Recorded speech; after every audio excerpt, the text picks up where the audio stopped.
Tanıştığımız yere geliyorsun, sana gitar çaldığım yere, yüreğimdeki ezgileri önüne serdiğim yere, buluştuğumuz yere geliyorsun, sana ay balam dediğim yere, gitarıma ve yüreğime kazıdığım yere.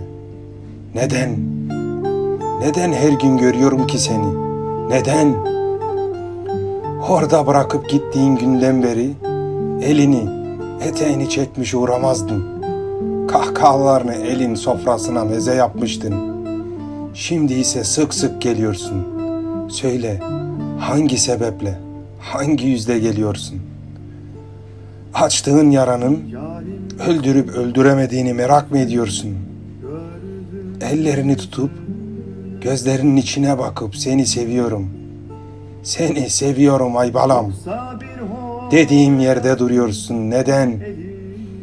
O günden sonra o gitara bir daha dokunmadım ben. Yanı başımdan da ayırmadım. Güz yaprakları gibi düştüm. Bilmiyorum ki bize neler oldu. Geliyorsun, ağlıyorsun. Öyle körelmiş ki gözlerin. Hemen yanı başında oluşumu göremiyorsun. Saç sakal birbirine karışmış. Şu dilenci kılıklı adamın eski püsküler içinde yırtık elbiselerine aldanmasan, kim bilir bir kere olsun göz göze gelebilseydin. Oradan ayrılamadığımı sen de görürdün.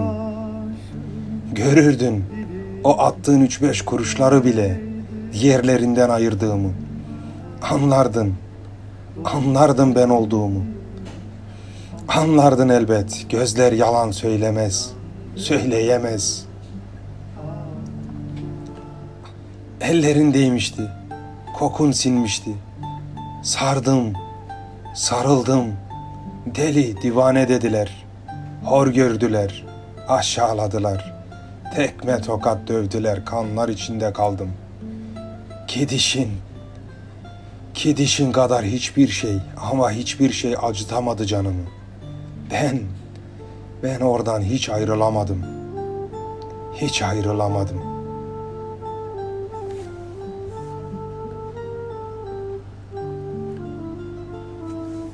Ve bir gün seneler sonra çıka geldin. Bulutların arasından doğan bir güneş gibi yine gelmeye başladın. Önceleri birkaç ayda bir, sonraları daha sık. Şimdi ise gözlerini açtığın an buraya geliyorsun. Hani nefes alamıyormuşsun da can simidin oluyormuş burası. Veya burada can vermek istiyorsun.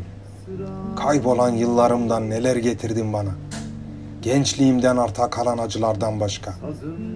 Söyle, neler getirdin? Pişmanlıklar mı? Söyle, neler getirdin? Avuntular mı? Hani bir ihtimal daha vardı. O belirsiz ihtimaller üzerine gidemedim bu şehirden. Gidemedim işte. Artık ne desen boş, ne desen anlamsız. Tek bir sorum kaldı, neden? Ve anlamını yitirmiş onca cevap. Sen gittin işte. Ve ben bu kahrolası koca şehire aidim. Şehir ise sana ait. Yazık oldu bize. Yazık oldu ay balam.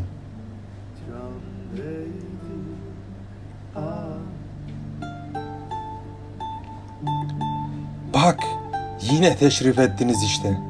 Bu sefer daha kalabalık gelmişsin. Kendini 3'e bölmüşsün. Kucağında bir bücür ve bluzundan çekiştiren 4-5 yaşlarında bir kız çocuğu.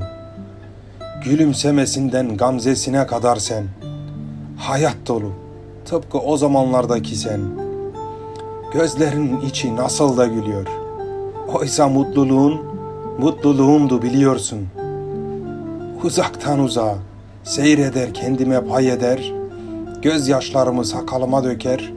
Benden uzaklarda, tuzaklarda gezersin de yara üstüne yara açar, tuz basarsın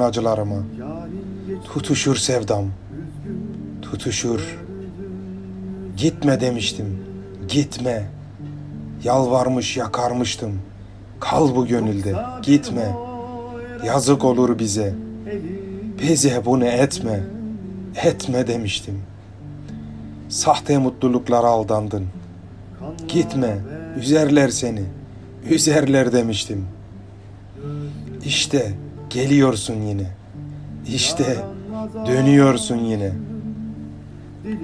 Dünyan başına yıkılmış gibi şaşkın, biçare, bitkin, yaktığın limana yanaşmaya çalışan, küllerini yüzüne gözüne süren,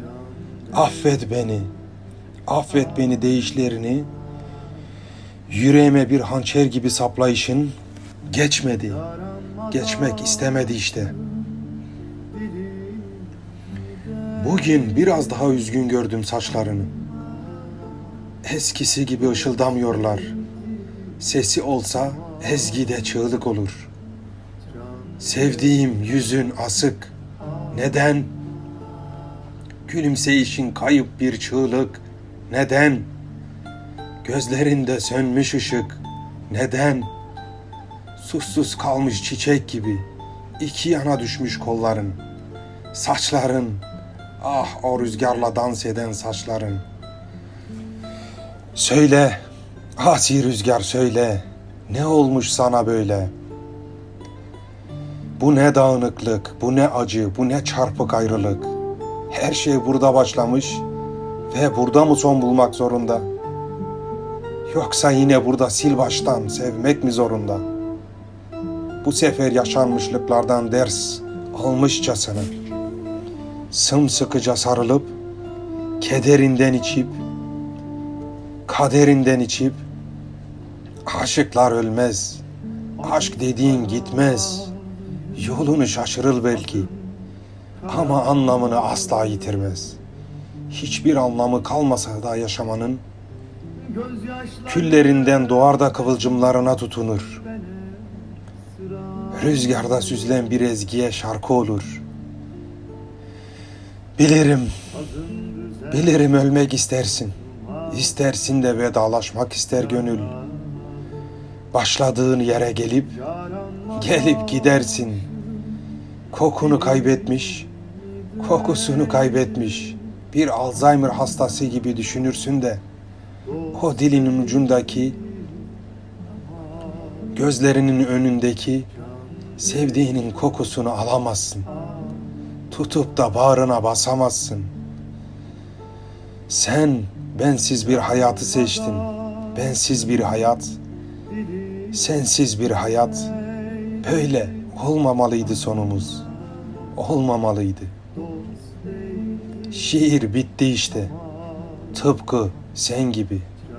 Tıpkı ben gibi. Sen dönüp gidecekken kızın gitar çantasını işaret ederek sordu. Amca bu ne? Yıllar sonra o gün açtım çantayı. Çıkarttım kılıfından gitarı. Ay balam bu küçük kız diyebildim. Ve sana mırıldandığım ezgiyi mırıldandım. Sen sesimi tanımış olmalısın ki. Dizlerinin üzerine çöktüm birden. Kucağındaki çocuğu yere indirip yavaşça bana doğru döndün. Ellerin ile ağzını kapatmış, küçük çaplı bir şok geçirmişsin. Dönüşün öyle muhteşem ki, kokun, rengin, saçların, gözlerin bir gökkuşağı gibi parıldayıverdi. Gözlerinden yaşlar gamzene süzülüyor. Küçük kız bir bana, bir de sana bakıyor. Anne bak, hikayesini anlattığın ay balam. Yağmur nazlı nazlı eşlik ediyor.